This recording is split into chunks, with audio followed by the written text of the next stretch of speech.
Chapter 1. Murder in Jamaica. It was 6:15 on a peaceful afternoon in February. The sun was sinking low in the sky over Kingston, the capital city of the beautiful island of Jamaica.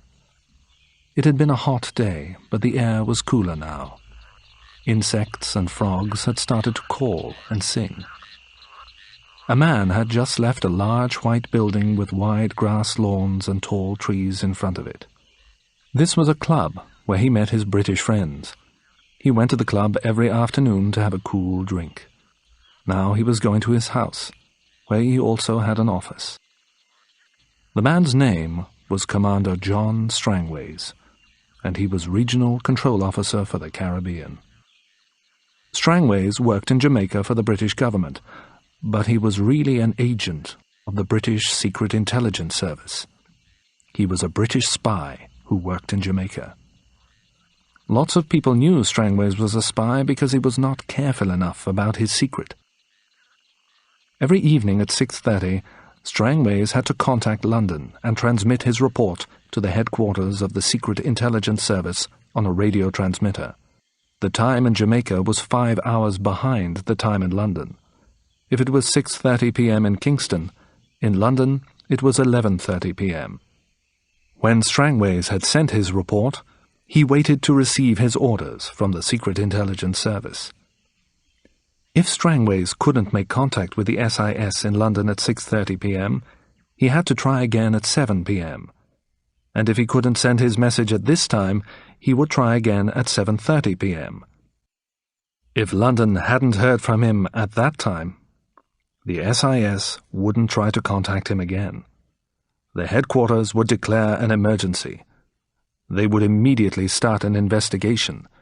They would try to find out why Strangways had failed to make contact. Strangways never changed his routine. He did the same things at the same times every afternoon. Every evening at 6:15 he left the club where he met his friends, and he started his journey back to his office. And every evening he took the same route in his car. He drove along the same streets. Every evening at 6:25, John Strangways met his assistant, Mary Trueblood, at the office. By 6:25, Miss Trueblood had always prepared the radio transmitter so that it was ready for Strangways to send his report to London immediately. On this February evening, 3 large men had been waiting for Strangways on the street near the club. As soon as Strangways came onto the empty, silent street, they started to walk towards him. The 3 men were all wearing dark glasses and carrying white sticks. The men were walking together in a line, one behind the other. The first man was holding a little metal cup. The second and third men were each touching the shoulder of the man in front of them. Strangways began to walk towards his car. He looked at the men and thought that they must be blind beggars. There were some beggars in Kingston, but perhaps Strangways should have been surprised to see 3 blind beggars together. And he should certainly have been surprised that all 3 men were Afro-Chinese. This was an unusual mixture of races in Jamaica. Meeting 3 blind Afro-Chinese men begging together should have seemed very strange to Strangways, but he was thinking about his evening transmission. Strangways carelessly put a coin in the tin cup as he passed the 3 beggars, and he walked on. So he didn't see the men turn around and pull guns from their pockets, and he didn't really feel the bullets which hit him a moment later. He was dead before his body hit the ground. A few seconds later, a big black car appeared in the street. It was a hearse, the kind of car that is used for funerals. It was driven by a 4th Afro-Chinese man. The 3 killers suddenly took off their dark glasses and quickly opened the doors at the back of the hearse. They threw their glasses and their white sticks into the car. Then they picked up the body of the British agent and pushed it into a wooden coffin which was in the back of the hearse. A few moments later, they had got into the car and it had driven away. At 6:25, Mary Trueblood heard the door of the office opening behind her. "The transmitter is ready for you, sir," she said, turning around to welcome her boss. But it wasn't Strangways who was standing in the doorway. It was a large Afro-Chinese man, and he was pointing a gun at her heart. Mary Trueblood opened her mouth, but the man shot her before she could scream. A few minutes later, she was with her boss. Both of their bodies were in the coffin in the back of the hearse, and the office of the regional controller was on fire. Another hour later, and the killers had put some heavy pieces of metal into the coffin with the bodies. Then they had dropped the coffin into the deep water of a lake which was many miles from Kingston. Chapter 2. Bond's Mission. The secretary, Miss Moneypenny, looked up and said, "You can go in now, Commander. M's ready to see you." Commander James Bond, an agent of the British Secret Intelligence Service, walked into the office of the head of the Secret Service. Bond was a tall, strong, handsome man with black hair. He greeted his boss and sat down. M, no one at headquarters ever called him anything else, was sitting at his desk reading some papers. The old man glanced up at Bond. "How are you, 007?" he asked. M knew James Bond very well. The commander was one of his best agents. But in this office, Bond was only ever called by his work name. Only the very best SIS agents had work names which began with 00. An agent whose work name began with 2 zeros was always sent on the most difficult and dangerous missions, and sometimes he was ordered to kill enemies of his country. He also had permission to kill people if they attacked him. James Bond, Agent 007, had a license to kill. Bond looked at M, but he didn't reply immediately to M's question. The agent's cool, blue-grey eyes didn't show his feelings, so his boss spoke again. "Are you well now, 007? Are you ready to start work again soon?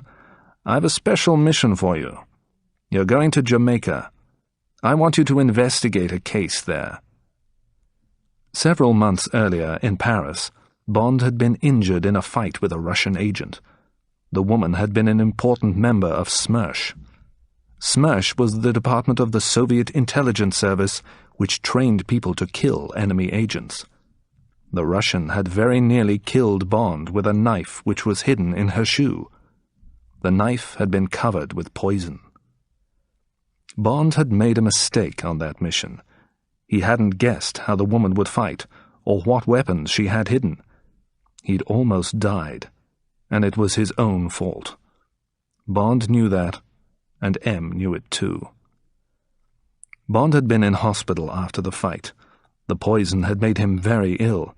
He'd been away from work for many weeks, but now he wanted to get back to his job, and he was pleased that M wanted him for a special mission. He'd been worried that M no longer trusted him because the mission against the Russian woman had gone so wrong. He wanted very much to be trusted again. If M thought that Bond had lost his nerve, Bond's job as a special agent was finished. He would lose his 00 work name. M would take away his license to kill. "Tell me about the Jamaican mission, sir," Bond said.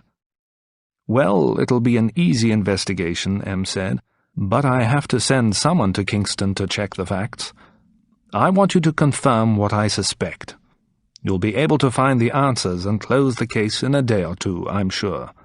Then you can spend some time on the beach. You still need to rest, 007, and you need to get back your confidence. This easy mission will help you. It'll build your confidence again." Bond was angry. M didn't want to say that Bond had lost his nerve, so he spoke about building his confidence. But Bond knew what his boss really meant. It was clear that M didn't trust him again. Not yet. But Bond wanted M to trust him again, so he hid his anger. "What has happened in Jamaica, sir?" he asked quietly. "John Strangways, our regional control officer for the Caribbean, has disappeared," M replied. "His assistant has also disappeared. One day, 3 weeks ago, Commander Strangways didn't make his evening transmission. The next day we heard some strange news. Strangway's office had been set on fire, and everything in it had been destroyed. No bodies were found in the burnt building. Nobody has seen Strangways or his assistant, Miss Trueblood, since the fire. The acting governor of Jamaica thinks that Strangways was in love with the girl, and that he ran away with her, M continued. He thinks that the two of them stole some money which belonged to the British government. Then they set fire to the office to cover their tracks. I agree with the acting governor, 007, M went on. Strangways and the girl haven't left Jamaica using their own names, we know that. We've checked the seaports and the airport, but Strangways could have made false passports for them both quite easily. In fact, he controlled the preparation of British passports on the island. That was part of his job. But we need to confirm all this. That's why I'm sending you to Kingston. You'll be the service's acting regional controller on Jamaica while you find out what really happened to Strangways and Trueblood. You'll do Strangway's job until I find new people to send. I'll take the next flight to Kingston, sir, Bond said. But I think that you're wrong about Commander Strangways. I know him. I don't think that he would steal money. And I don't think that he would destroy his office and run away. He loved his country, and he loved his work. I don't know Miss Trueblood. I agree that it's quite possible that Strangways had fallen in love with her. He does fall in love rather easily. But if he wanted to leave Jamaica and live with Miss Trueblood, he would have resigned from his job. I'm sure about this. He wouldn't set fire to his office and run away. Love can make people behave very strangely, 007, M replied. But I want you to find out the truth. Is there anything else that you want to know? Well, I'd like to know about the last case that Strangways was working on before he disappeared, Bond said. There might be a connection. M picked up a brown file from his desk.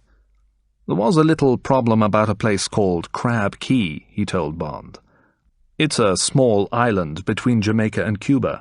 There are some rare birds there. 6 weeks ago there was a complaint that some of these birds had been killed. I thought that the complaint was nonsense, but I asked Strangways to investigate. All the details are in here. He gave Bond the file. Take it away and read it. Chapter 3. The Island of the Birds. The story in the file which M had given Bond was a strange one. For many years the island called Crab Key had belonged to Britain, and Jamaica had looked after it. In the 19th century, Crab Key had been rich because of guano. The guano came from a kind of bird called the green cormorant. Huge numbers of these birds visited the island and left their droppings. The guano, the bird's droppings, was full of chemicals called nitrates, which were used as fertilizers. Farmers in Europe spread guano on the ground to make their crops grow. Guano became one of the most valuable products in the world. There were only a few areas in the world where guano could be collected. Sometimes the price of guano was very high. At those times, the workers on Crab Key were busy, but when the price of the guano was low, work stopped on the island. This was because the guano on the island was not of very high quality. The highest quality guano could be bought from Peru. The guano from Crab Key couldn't be sold for as much money as Peruvian guano. Collecting the guano and transporting it to Europe cost too much money when the price was low. From 1900 to 1930, guano prices had been low, so all the people left Crab Key. But at the end of that time, the island became famous for another reason. Scientists discovered that a rare kind of bird, the roseate spoonbill, was living there. Almost all the roseate spoonbills in other parts of the world had died, but a lot of them were still living on Crab Key. Many people had been excited by this discovery, and the members of the Audubon Society were the most excited. The Audubon Society bought a lease from the British government officials on Jamaica for the small part of Crab Key where the birds lived. This part became a sanctuary for the spoonbills. The society sent 2 wardens to live on the island. These men studied the roseate spoonbills, and they made sure that no one harmed the rare birds in their sanctuary. Then suddenly, in the 1940s, the price of guano increased. At that time, a man contacted the governor of Jamaica. He wanted to buy Crab Key. This man was called Dr. Julius No. Bond learned from the file that one of Dr. No's parents was German and the other was Chinese. Dr. No offered a lot of money for the island. He also said that the Audubon Society could keep their lease on the small area where the Spoonbills lived. The governor of Jamaica talked to the government officials in London, and they decided to accept Dr. No's offer. Since 1942, the island of Crab Key had been owned by Dr. No. Dr. No had moved many workers to the island, and for some years the price of guano was high. But at the beginning of the 1950s, the price fell again. Dr. No had kept his workers on the island, but nobody could understand why. He couldn't be making any money from the guano now. Then Bond read about what had happened in December of the previous year. One of the wardens from the Spoonbill Sanctuary on Crab Key had arrived on the north coast of Jamaica in a canoe. The man had been badly injured in a fire. Most of his body had been terribly burned, and he died a few days later. But before he died, the warden told a very strange story. He said that one evening a huge dragon had attacked his camp in the sanctuary. The dragon had breathed fire. It had burnt the camp with flames which came from its mouth. The dragon had burned him and killed the other warden. After that, it had gone into the sanctuary, and it had started to attack the Spoonbills. Most of the birds had been killed, and many had flown away in fear. The story about a fire-breathing dragon was hard to believe, of course. The police in Jamaica thought that the warden's injuries had made him mad. But the Audubon Society sent 2 more people from the United States to investigate what had really happened. Unfortunately, their plane crashed as it tried to land on Crab Key, and both men were killed. Later, Dr. No told the society that the plane had been flying too fast as it tried to land. Soon after the plane accident, an American ship was sailing near Crab Key. The captain of the ship had contacted the Audubon Society. He reported that he hadn't seen any roseate spoonbills living on the island. The Audubon Society had complained about this to the American government. Government officials in America had informed the British government. Officials in London had passed the facts on to the Secret Intelligence Service. They asked SIS to investigate the island discreetly. They didn't want to make any problems for the officials in Jamaica. But there was a difficulty. The island no longer belonged to Britain. Dr. No owned it. And he didn't like anyone except his own workers going there. He didn't want anyone else to visit Crab Key. But something had to be done about the complaints, so M had made a decision. He'd told John Strangways to investigate Crab Key. It was the case that Strangways had been working on when he and his assistant had disappeared. Bond read the notes in the file carefully. He was worried. He went to speak to his boss the next day. "I've read the file, sir, and I believe that Commander Strangways and Miss Trueblood have been killed," he told M. 6 people have died recently because they visited or tried to visit Crab Key. Something bad is happening there. "I'm sure that you'll find out the truth, 007, M replied. "But be discreet, and enjoy your holiday in the sun. After that, you can get back to some real work." Chapter 4. The Girl at the Airport. James Bond looked out of the window of the plane. The sound of its 4 large engines had changed a little. It was beginning to descend. The plane had already flown over Cuba, and it was now preparing to land. The bright afternoon sun was shining down on the sparkling blue water of the Caribbean Sea. Ahead, Bond could see the beautiful green island of Jamaica. As the big plane turned towards Kingston Airport, Bond thought about the man who was waiting there to meet him. The man's name was Quarrel, and he was a good friend. Bond had worked with the huge black man 5 years before. At that time, Quarrel had helped him on a very difficult and dangerous mission, and now Bond needed his help again. Quarrel wasn't a Jamaican. He'd been born in the Cayman Islands, but he was very well known in Jamaica, and everyone who knew him loved him. If Bond had Quarrel by his side, ordinary Jamaican people would talk to him. People would trust Bond because he was Quarrel's friend. If Quarrel works with me, Bond thought, I'll be able to find out things that the people at King's House won't be able to tell me. The men and women who worked at King's House, the headquarters of the British government on Jamaica, weren't going to be able to give him much more information. So getting information from ordinary Jamaicans was going to be very important. But there were two other reasons why Bond wanted to work with Quarrel again. The first reason was that Quarrel knew everything about boats and the sea.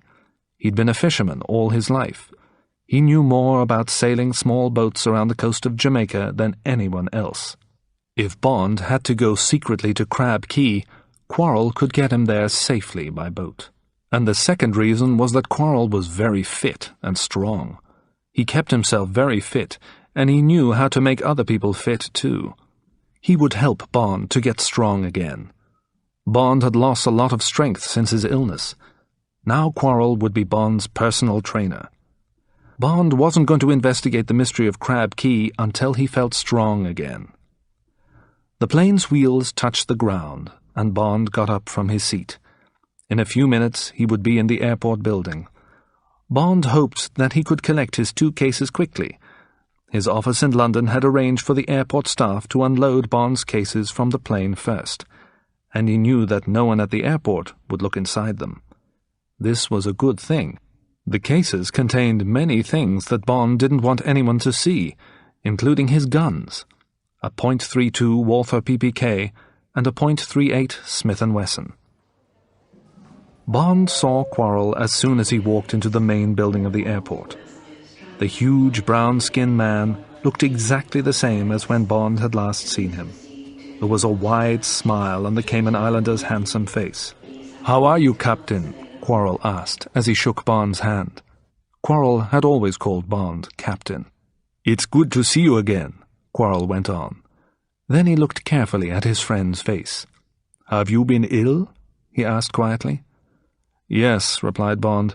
"I had a problem with some Russians. A lady from Smersh poisoned me. She didn't like me very much. But I'm getting stronger every day, and you'll soon get me completely fit, I know that. After a week of your training, I'll be ready for anything." The two friends picked up Bond's cases and walked towards the main doors. But as they were about to leave the airport, something happened which worried Bond. A young Chinese woman with a large camera ran up to them. Before Bond could do anything to stop her, she'd taken a photo of him. The girl looked at a piece of paper which she took from her bag. It was a list of names. "You must be Mr. Bond," she said. Then she smiled. Bond was suspicious. He thought that the smile was false. "I work for the newspaper here in Kingston, the Daily Gleaner," the girl went on. "I'm a reporter. I try to talk to all the interesting people who visit our island, and I always take their photograph. The readers of our paper like to know about new visitors, and I'm sure that you're a very interesting person. Will you be staying in Kingston, Mr. Bond?" "Yes, but not for long," Bond replied. His voice was cool and unfriendly. "I'm on my way to somewhere else." "And which hotel will you stay at while you're in Kingston?" the girl asked. She smiled, her false smile again. "The Metal Bank Hotel. And now I'll say goodbye to you," Bond said. The two men left the airport building and started to walk towards the car park. "Quarrel, have you seen that girl taking pictures at the airport before?" Bond asked. "Well, no, Captain," his friend answered. "But the Daily Gleaner employs many reporters." As they walked, Bond was thinking carefully. This was a bad start. If his name and photo appeared in the paper, everyone would know that he had arrived on the island. Bond certainly didn't want everyone to know about his arrival. Mistakes that you make at the start of a mission are the hardest mistakes to correct, Bond said to himself. He sometimes thought of his work as a kind of very dangerous sport, and he knew that in this sport of spying, it was bad if the enemy won the first game. But was there an enemy here on Jamaica? Perhaps he would soon know the answer to that question. After a minute, the two men reached the car which Quarrel had brought to meet him.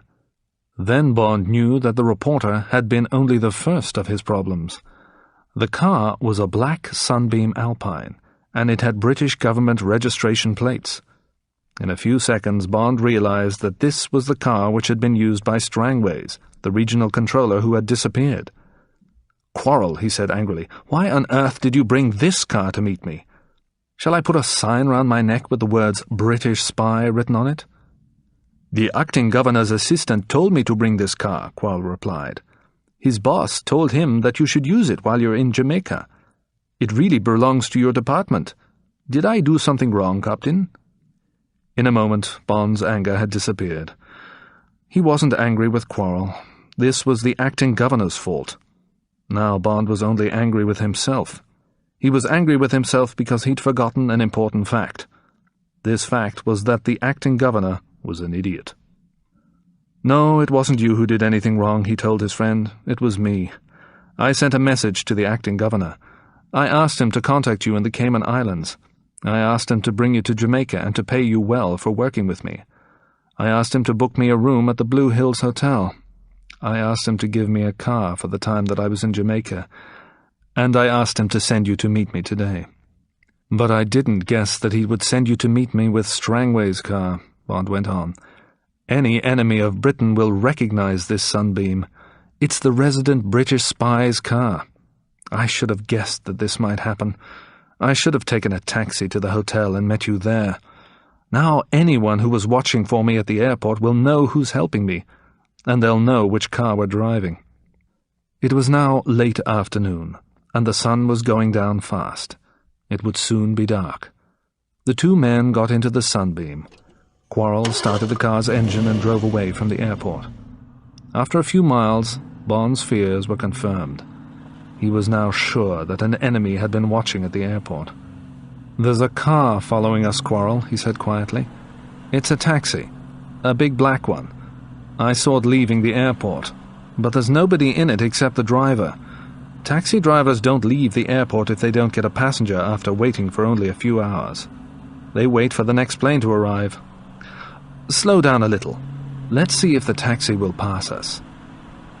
Quarrel slowed down, and Bond turned around in his seat. The taxi slowed down too. Its headlamps shone on the road. The driver was trying to stay about 100 yards behind the Sunbeam. "Listen carefully," Bond said. "We need to get rid of this taxi. A mile ahead of us, this road divides at a junction. The road on the left goes to Kingston, and the road on the right goes to Morant. Isn't that right?" "Yes, Captain, that's right," Quarrel agreed. "The taxi driver thinks that we're going to Kingston," Bond said. "The girl with the camera must have given him that information, or perhaps someone else had already told him. Well, we are going to Kingston, but not yet. Quarrel, when I tell you, I want you to accelerate suddenly. Drive very fast to the junction so that the taxi driver can't see which road we take. When we reach the junction, turn off all the car's lights and take the road towards Morant. Stop after 500 yards. Okay, accelerate now." Quarrel did exactly what Bond asked, and a minute later the two friends were listening to the taxi disappearing fast down the road to Kingston. Half an hour later, Quarrel stopped the Sunbeam outside the Blue Hills Hotel. Neither man noticed the big black taxi which stopped on the dark street opposite the hotel. Later that evening, after he'd taken a cool shower and changed his clothes, Bond met Quarrel again. "Let's go and have a drink and a meal," Bond said to his friend. "Where shall we go?" "I'll take you to a restaurant that I know," Quarrel replied.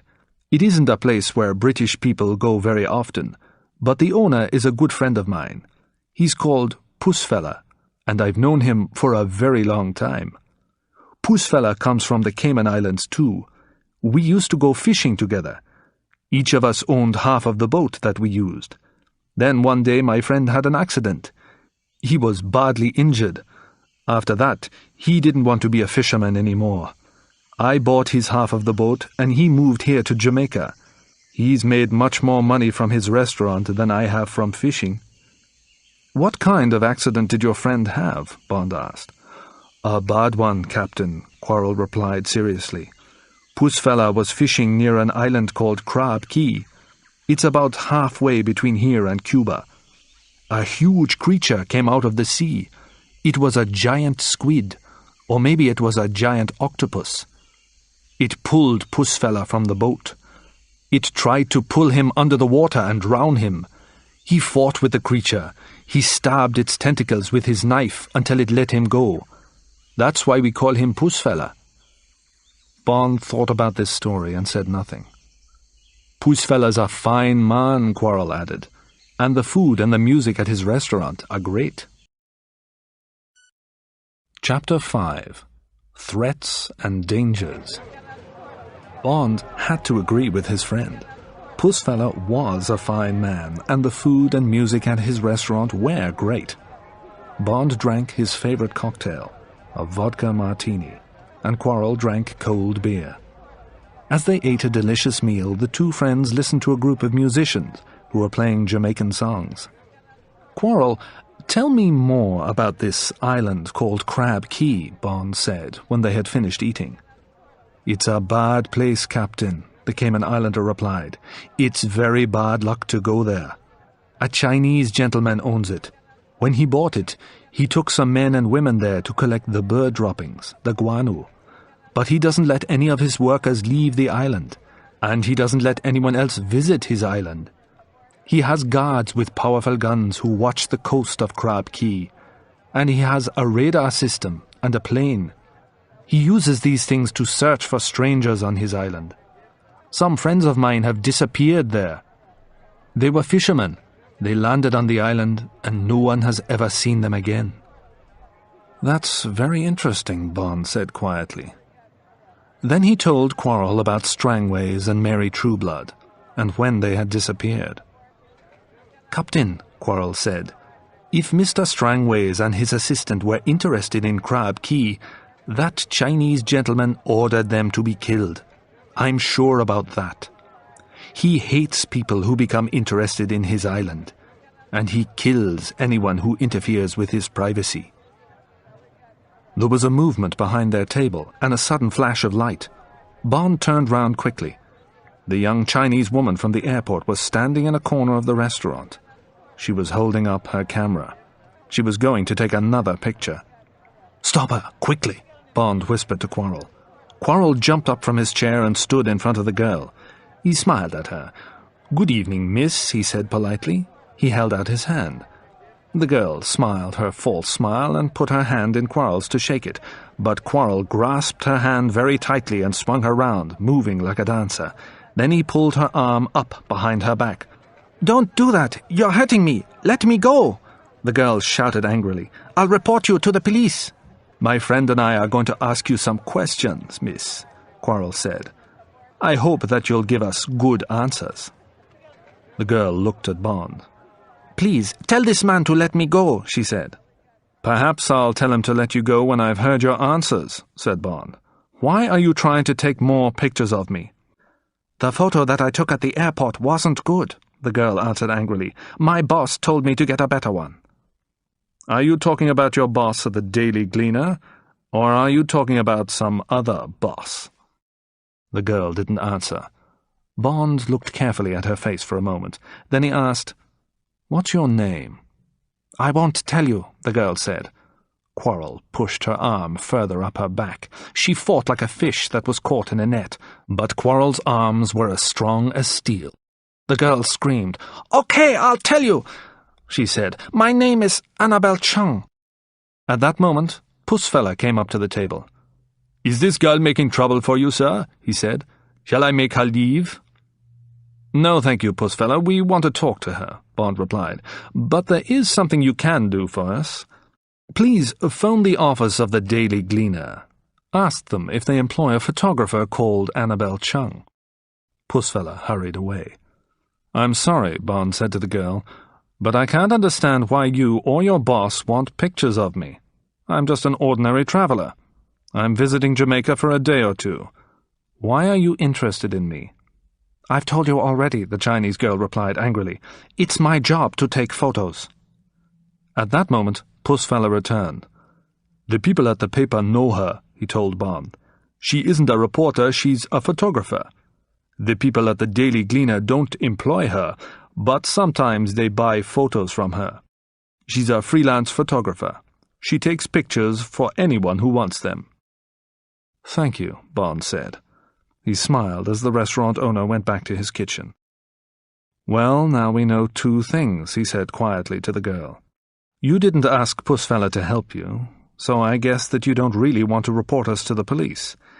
And we know that you're a freelance photographer, not a newspaper reporter." "Good. So next, we need to find out who paid you to take pictures of me." Suddenly Bond's smile disappeared, and his eyes became cold. His voice was quiet and hard. "Now, tell me who's paying you." "No, I won't tell you," the girl said. She was scared, and she was in a lot of pain, but she wouldn't give Bond a name. "Oh, let her go," he told Quarrel. Bond was angry with himself. He and Quarrel were certainly in great danger. Bond hated hurting women, but he'd decided that it was necessary tonight. However, he hadn't got what he wanted. Quarrel had nearly broken the girl's arm, but she was terrified of her boss.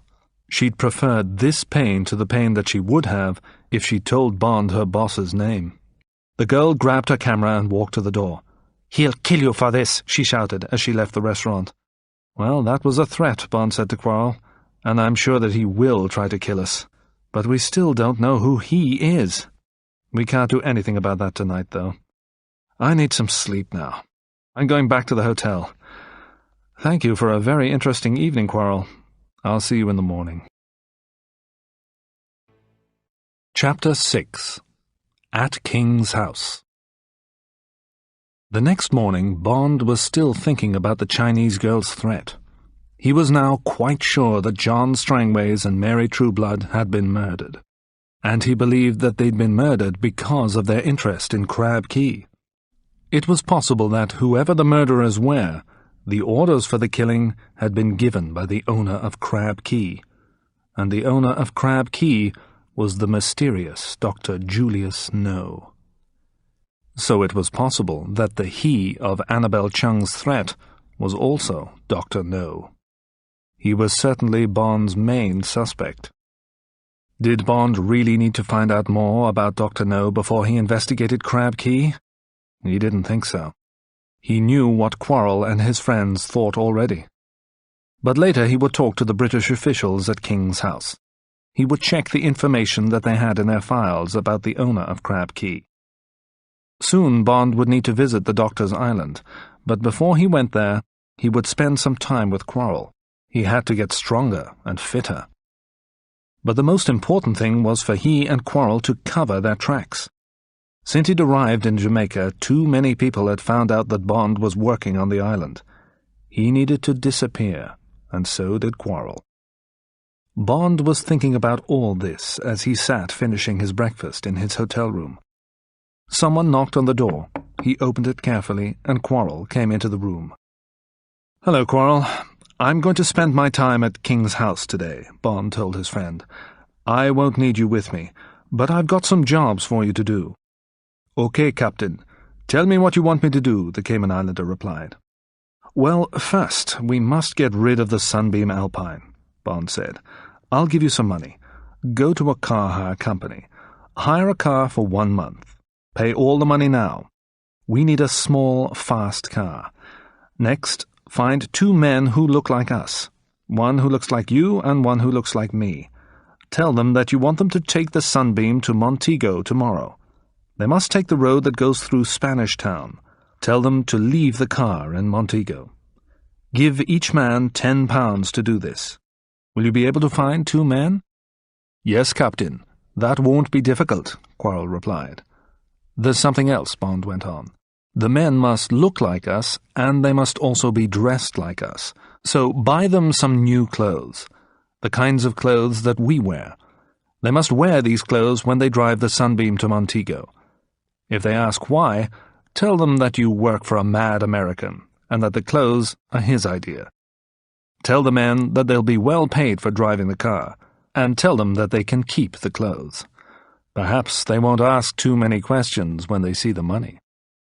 Quarrel laughed. "I understand you," he said. You want to cover our tracks. So you're going to make some false tracks. You want someone to think that we are in Montego. But where will we be, Captain? We'll move to the north coast. We need some privacy, Bond replied. So the other thing that I want you to do today is this. I want you to rent a house for us on the north coast. Do you remember the house that we rented the last time we worked together? Yes, it was near Morgan's Harbour. It was in a place called Bow Desert, Quarrel replied. Find out if we can rent that house again, Bond said. If this isn't possible, try to find another house in the same area. Rent whichever house you can get for a month. Pay all the money now. Tell the company that owns the house that Mr. James wants to rent it. I'll write to them if they need more information, but get the house keys today. I won't see you again today, Quarrel, Bond went on, but please come here at 6:15 tomorrow morning. Bring the new car, and bring the men who are going to drive the Sunbeam to Montego. Be careful today, my friend. Don't let anybody follow you. We'll be in great danger until we get out of Kingston. Bond gave his friend a thick bundle of banknotes. Here's some money, he said. That should be enough to pay for the house, the car, and the two men who will look exactly like us. Our doubles. At King's House, Bond was welcomed by the acting governor's assistant. Bond wanted to discuss the details of his mission with the assistant. But first he would have to talk to the acting governor for a few minutes and be polite to him.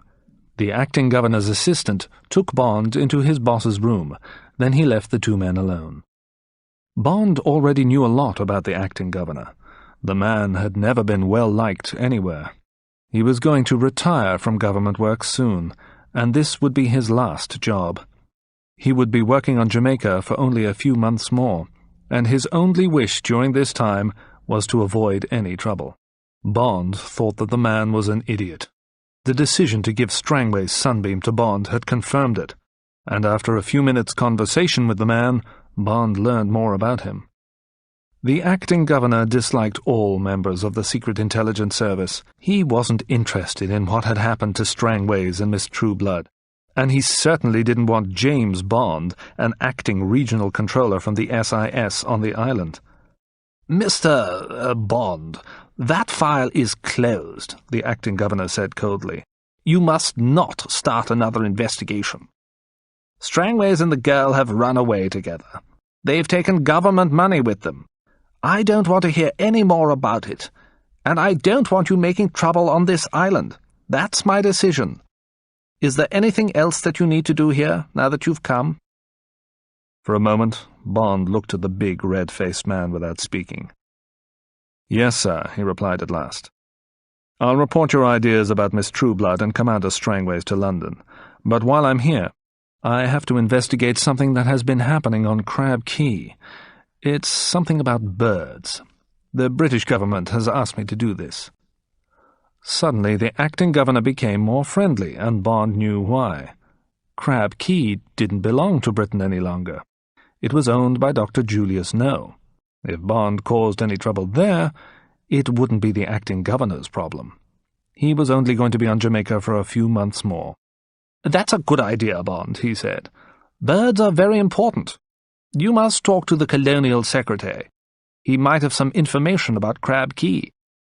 The acting governor spoke a few words into a phone. A moment later, his assistant came back into the room. "Take Mr. Bond to see Mr. Pleydell Smith," said the acting governor. An hour later, Bond was finishing his lunch. He was in a restaurant with Mr. Pleydell Smith, the Colonial Secretary. Mr. Pleydell Smith was a friendly 30-year-old man with untidy hair and bright, intelligent eyes.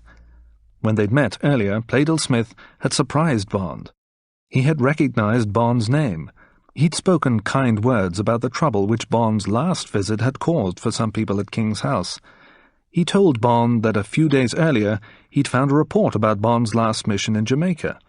Someone had taken the file from the storeroom and left it on a desk. Pleydell Smith had read the report with interest and enjoyment.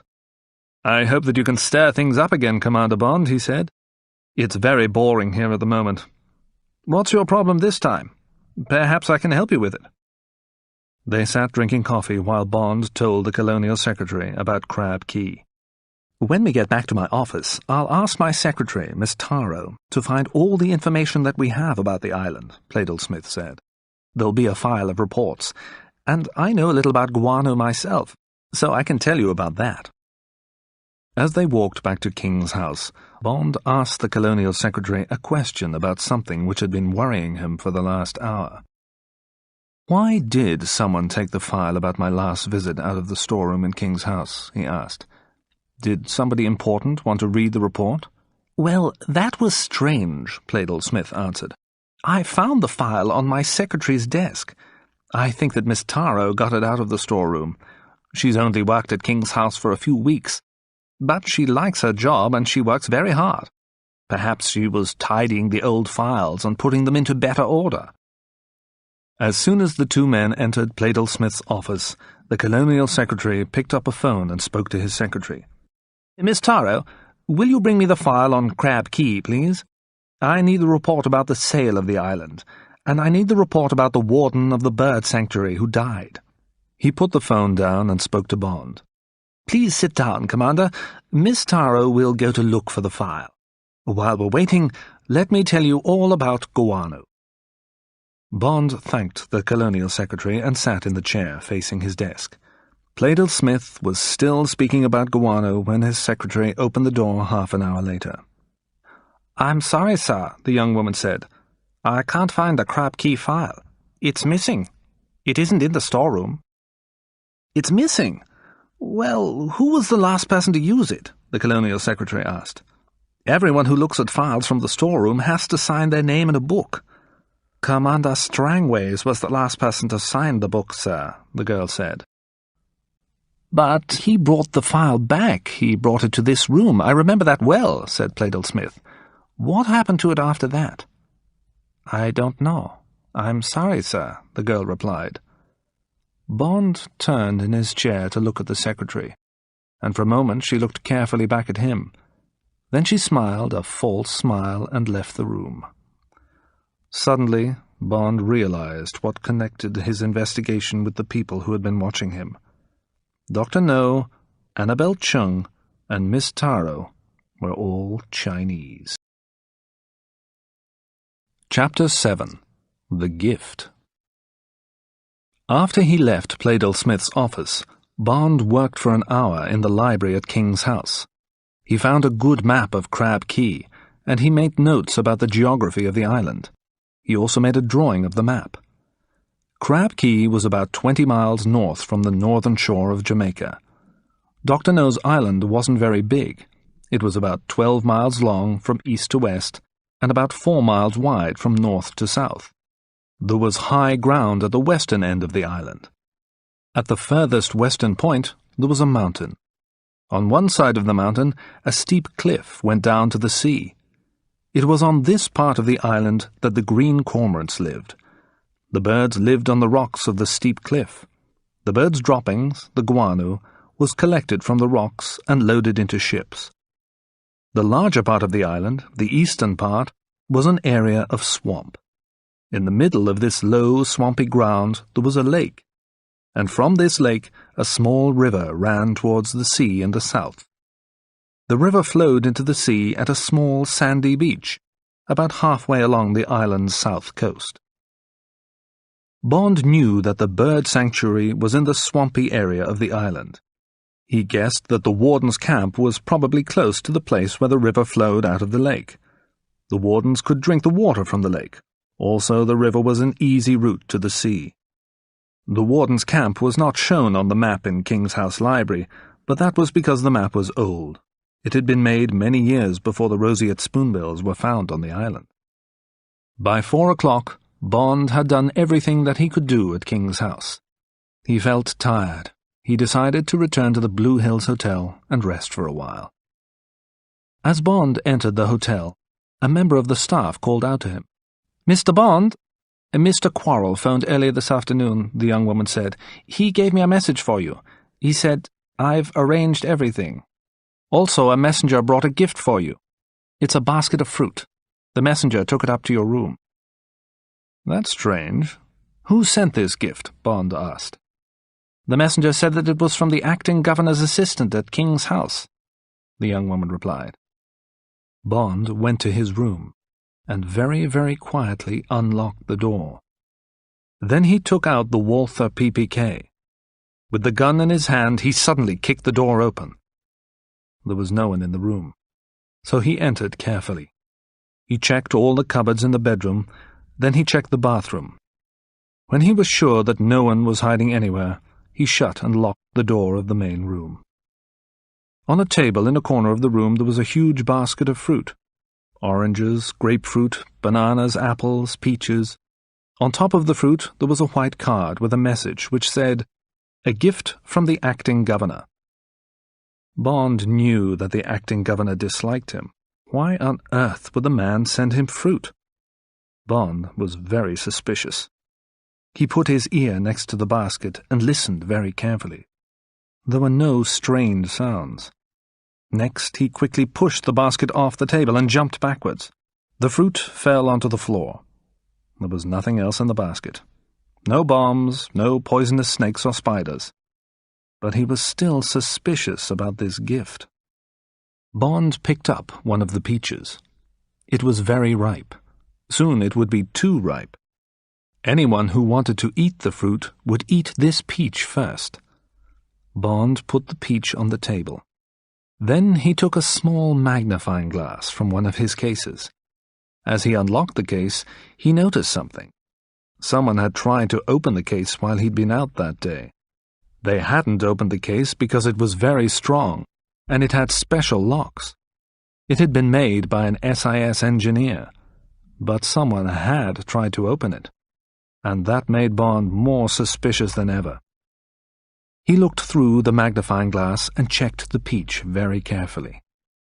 He found a tiny brown hole in the skin of the fruit. Had someone put something into the peach? Was someone trying to poison him? Well, this is a war then, Bond said to himself. Dr. No has decided to start a war with the SIS. It's time for me to stir things up for that gentleman. Bond checked all the other fruits. They all had tiny holes in them. Somebody wasn't sure if Bond liked peaches. Bond picked up the phone by his bed and he called King's house. He asked to speak to the Colonial Secretary. "You said that you wanted to help me," Bond said to Pleydell Smith when he answered the call. "Well, there is something that you can do for me. I've received a gift.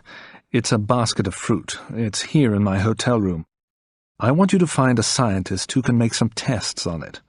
I want someone to find out if there's poison in the fruit. Please, can you send a messenger to collect it now? I won't be here tomorrow." Bond listened for a moment to the other man's reply. Then he spoke again. "I'll be at Bow Desert, near Morgan's Harbor, for the next week or two," he said.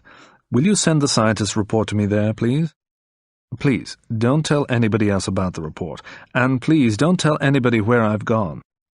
You wanted me to stir things up again, and I'm going to do that soon.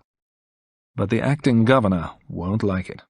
So don't tell him what I'm doing, and please, don't tell your secretary, Miss Taro, about this. This is most important. I'll explain the reason when I see you again. Goodbye." When he finished his call, Bond started thinking. Should he contact London? Perhaps he should tell his boss that everything had changed and that he needed some help from London. There were some dangerous people doing some bad things on Jamaica. Bond could ask M to declare an emergency and to send more agents. He could tell M that Dr. No had tried to kill him with poisoned fruit. But was that a good idea? He didn't know yet if the fruit was poisoned, and he wasn't sure that Dr. No had sent it. M might think, "What's this nonsense about poisoned peaches? 007 has completely lost his nerve, and now he's become crazy. He must come home." After a few minutes, Bond decided not to contact London, but he was taking a risk. If something did go wrong now and he hadn't sent a warning to M, Bond would be in trouble. He might lose his job, or he might die. Well, he told himself, I must make sure that nothing goes wrong.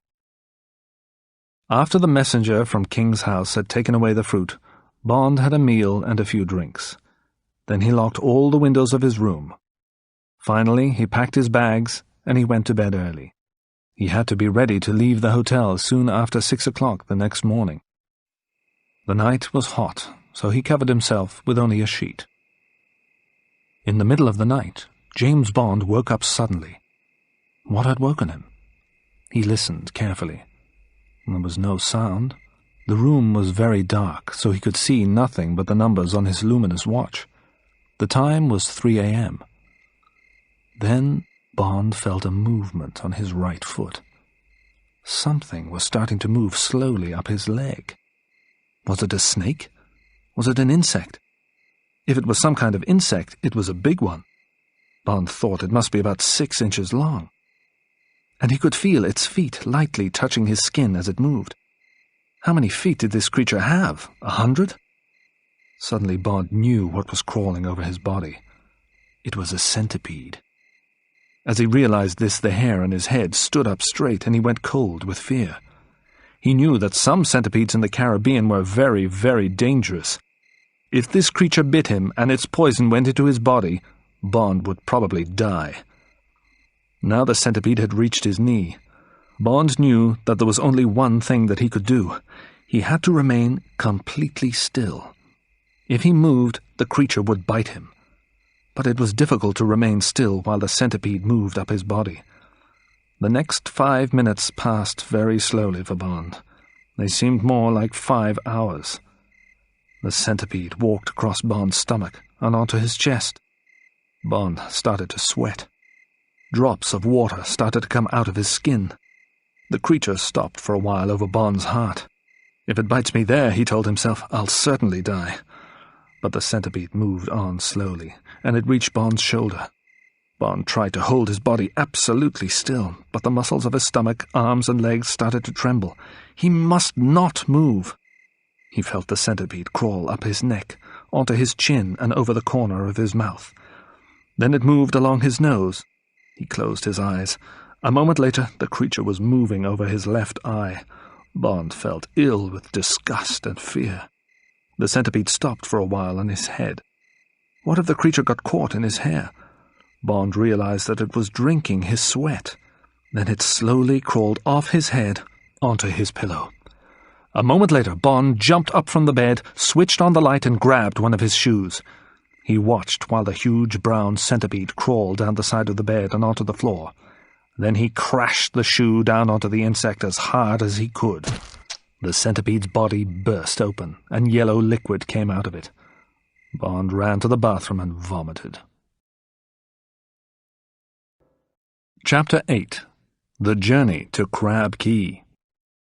At 6:30 the next morning, Bond and Quarrel were driving out of Kingston in an Austin 830. They were driving towards the north coast. They'd already seen the 2 men who were dressed like Bond and Quarrel drive off towards Montego in the Sunbeam Alpine. The 2 men that Quarrel had hired were not honest people, but they wanted the money and they were happy to do the job. Bond was pleased with his friend's choice. Annabelle Chung must have given descriptions of us to her boss, Bond told his friend. If any of Dr. No's men are watching the road for the Sunbeam Alpine, they'll have those descriptions with them. The men that you hired look very like us, so the watchers will think that we are in the Sunbeam. Now, I have a question to ask you, Quarrel. What do you know about centipedes? Centipedes are bad creatures, Captain, Quarrel replied. And Jamaican centipedes are very poisonous. But where do they usually live? Bond asked. Oh, they always live in dark, dirty places, Quarrel answered. They live under old wooden buildings and in other places like that. Do they ever go into clean, tidy places? Places like hotel rooms? Bond asked. Do they ever climb into people's beds? No, Captain, said Quarrel.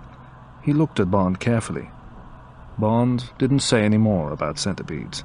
He didn't want to worry his friend. He asked Quarrel about the best way to get to Morgan's Harbour. But later, Bond thought again about what Quarrel had said. If I found a centipede in my hotel room, then someone put it there, he told himself. Someone's certainly trying to kill me. He decided not to tell his friend about the fruit. The house at Bow Desert was exactly what Bond wanted. It was a small, white wooden house beside the sea. On 3 sides of the house there were fields. There were no other houses close to it. Bond and Quarrel would have privacy there. After they arrived, they ate supper. Then Quarrel asked Bond what his plans were. "Well, first I need to get completely fit," Bond replied. "For the first week, that's all that I'm going to think about. You'll be my personal trainer. We'll work on my fitness every day. Please think of a training routine for me. Then when I'm really strong again, we need to visit Crab Key. But I don't want Dr. No to find out about our visit. We'll go in a small boat, perhaps a canoe." "Captain, you must be crazy," Quarrel said. "Crab Key is a very dangerous place. I've heard stories about it. Very bad things happen there." "It'll be okay, Quarrel," said Bond, smiling. "I don't want to go near the places where Dr. No and his workers live. I only want to visit the warden's camp at the bird sanctuary. I need to find out what happened there. And I do need your help." Quarrel was silent for a few moments. Then he spoke. "I'll help you, Captain. You know that," he said quietly. "But there's one thing that I want to ask you. I have a family in the Cayman Islands. If I die, they'll be poor. Will you buy some life insurance for me? Then if anything bad happens, my family will have some money." "Yes, I'll do that for you," Bond answered. "We'll go to Port Maria in the morning. I'll arrange everything there. I'll insure your life for £5,000. "You're a good man, Captain," said Quarrel. "Where do you want to land on Crab Key?" "There's a sandy beach halfway along the south side of the island," Bond replied. "A small river flows into the sea there. I want to land at that beach, then move up the river. I think that the warden's camp was beside that river near a lake. No one must see us arrive. That's most important." "We'll go at night," said Quarrel. "We'll go in a canoe with a sail. We'll make the journey in about 1 week's time. The winds will be blowing in the best direction then. Also, there won't be much moonlight in 7 days' time. We'll be able to land without anyone seeing us. We'll need to take enough food for 3 days." "Okay," Bond replied. "Bring your knife. I'll bring a gun." The next morning the 2 men went into Port Maria, and Bond bought Quarrel some life insurance. And the morning after that, the fitness training began. Each day Bond and Quarrel got up at 7 a.m., and they swam 1/4 of a mile in the sea. Then they had breakfast, rested in the sun for 1 hour, and ran a mile along the beach. Then they swam another 1/4 of a mile. At midday they ate lunch. After that they slept for an hour, rested in the sun for another hour, then swam a mile. After all this exercise they took hot baths, and then Quarrel massaged Bond's body. He rubbed oil into the parts of Bond's body which had lost their strength during his illness. Then the 2 men ate dinner. By 9 p.m. they were asleep. This training routine was hard work for Bond, but after a week he was feeling much stronger and fitter. During this week 2 things happened which made Bond more suspicious about Dr. No. First, he read a report in the Daily Gleaner newspaper about a road accident. 2 men had been killed near Spanish Town on the road between Kingston and Montego. A truck had been traveling too fast. It had crashed into the Sunbeam Alpine that the men were in.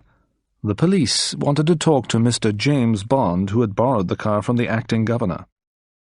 The other thing that happened was that a note arrived from Pleydell Smith. A scientist had checked the fruit which had been sent to Bond at the Blue Hills Hotel. Each fruit had contained a lot of powerful poison. Bond burned the newspaper, and he didn't tell Quarrel about the note. Quarrel was already worried about the mission to Crab Key. Bond didn't want to worry him more. At the end of the training week, Quarrel hired a canoe from a man in Port Maria. The canoe was a simple kind of boat which was made from half of a tree. It had a small sail as well as 2 heavy wooden paddles. For 3 days Bond and Quarrel practiced sailing and paddling the canoe along the northern coast of Jamaica. "It's a good canoe," Quarrel said. "It'll get us to Crab Key easily. We'll be able to use the sail for the first 7 or 8 hours of the journey. After that, we'll take down the sail and only use the paddles. If we don't use the sail near the island, Dr. No may not see us on his radar." At last, the evening came when Bond and Quarrel were going to start their dangerous mission. Bond was excited. He put on a pair of black jeans and a dark blue shirt. It was good to get back to work. He had a good man to help him, and he knew that his enemy, Dr. Julius No, was a very bad person. Bond was licensed to kill, and now he had to kill Dr. No before Dr. No killed him. Bond checked both his guns. Which one should he take on this mission? The Walther PPK or the Smith & Wesson? He decided to take the Smith & Wesson. It could shoot further than the Walther PPK. The night was very dark. There was no moon in the black sky, only sparkling stars. At about 8:30, Bond and Quarrel put their backpacks into the canoe. The packs contained enough food for 3 days. Then they pushed the canoe out into the sea and picked up the paddles. Nobody saw the two men leave. For 15 minutes, Bond used his paddle to pull the canoe through the water. Quarrel was steering the boat with his own paddle. At the end of that time, Bond stopped paddling and the two men put up the sail. Soon the canoe was moving quickly through the water. All through the night, one of the men would have to steer the boat. He would have to look at the stars in the sky to find the right direction. And while one of them steered the boat, the other could sleep. They decided that first Quarrel would steer for 3 hours while Bond slept, then Quarrel would wake Bond, and Bond would steer while Quarrel slept. When they got near the island, both men would have to be awake. Bond was tired, and after a few minutes he fell asleep. He slept until midnight when Quarrel woke him. For the next 3.5 hours, Bond steered the canoe while his friend slept. Although the night was too dark to see anything around him, there were sounds for Bond to hear. Sometimes fish were swimming beside the boat. Bond could hear them jumping out of the water and falling back into it. And Bond knew that in the sea, deep below the boat, much bigger fish were swimming. Sharks, bonito, barracuda, perhaps even giant squids. Quarrel woke at 4 a.m. "We must be near the island now, Captain," he said. The two men took down the sail and they started to use the paddles to pull the boat through the water. Soon there was a narrow line of light in the sky to the east, and then, in the first light of the morning, they could see Crab Key ahead of them. They worked hard with the paddles as they got nearer and nearer to the land. They turned towards the east, and then they steered the canoe along the island's shore. Now there was enough light to see the little river and the sandy beach. "We must hurry," Bond said. "We need to hide the canoe before anybody sees it. We must hide the canoe, and we must cover our tracks." There were some bushes at the edge of the sandy beach. Bond and Quarrel pulled the heavy canoe into these bushes and covered it with leaves and branches. Then Quarrel cut some big leaves from a palm tree.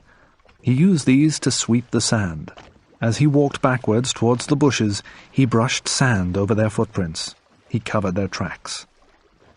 It was 5 o'clock now, and both men were tired. They hid in the bushes and lay down on the sand. In a few moments, they were asleep. Chapter 9. The Girl on the Beach. Bond woke suddenly. He looked at his watch. It was now 10 o'clock in the morning. Quarrel was no longer lying nearby. He must have woken earlier and started exploring, Bond thought. A moment later, he heard someone moving through the water on the shore. Then the sound stopped. Bond looked through the bushes towards the sea. He was expecting to see his friend on the beach. But it wasn't Quarrel who was standing there. It was a young woman who was wearing a swimsuit. She had her back towards Bond, and she was looking at the sea. A green rubber diving mask was pushed onto the top of her head. She was holding a large bag made of a piece of fishing net. There were many large pink, white, and purple seashells in the bag.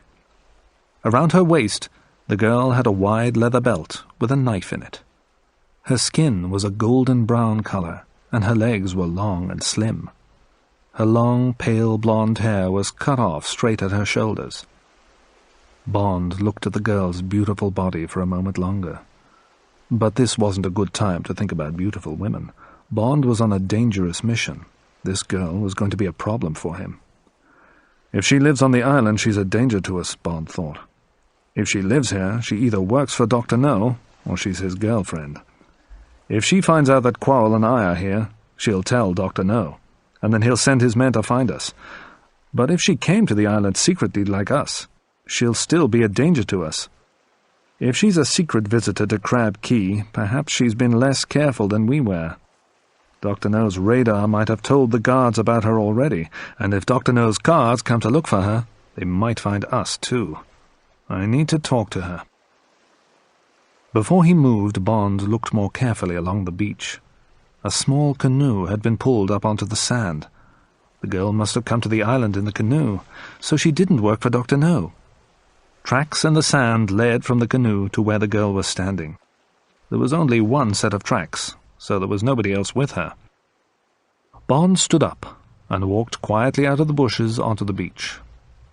"Good morning," he said. "Who are you?" As the girl turned round quickly, she pulled the long knife from her belt. Her face was as beautiful as her body. "If you try to touch me, I'll kill you," the girl said angrily. "Please don't do anything silly. I don't want to hurt you," Bond said. "Have you got some more clothes in your canoe?" The girl nodded her head. "Good. Please put them on," Bond said politely. "I need to talk to you." The girl walked towards her canoe, picked up a white shirt and a brown skirt and put them on. Then she turned back towards Bond and smiled at him. She had very beautiful blue eyes. "I'm sorry that I was rude to you," she said. "It's okay. Forget about that," Bond replied. "Now, tell me about yourself, please. What's your name? How did you get here? Where have you come from? What are you doing here?" "What a lot of questions," the girl said. "Well, my name is Honey Ryder. I'm Jamaican. I came here in the canoe that you can see. I came here from Morgan's Harbour. I often come here at night. I collect seashells from the sea around this island. I dive deep into the water to find them." Bond was surprised. It was a long and difficult journey from Morgan's Harbour to Crab Key. If the girl often came to the island alone, she must be a very good sailor. "Why do you collect seashells, honey?" asked Bond. "It's a long way to come just for some shells." "Collecting shells is my job," the girl replied. "There are some very valuable shells in the sea near this island." She pointed at the shells in her net bag. "These shells are very rare and unusual," she went on. "Some people will pay a lot of money for unusual shells. I sell the shells that I find to a man in Kingston. He sells them to a store in Miami, in the USA. How do you know which shells to collect?" Bond asked. "Oh, I know all about the creatures that live in the sea and on the land in these islands," the girl told him. "I've been interested in them since I was very young. I wanted to get a job studying the small animals that live in the sea and on the shore near the sea. But you need to study at a university before you can get a job like that. That wasn't possible for me. I didn't have enough money to go to a university.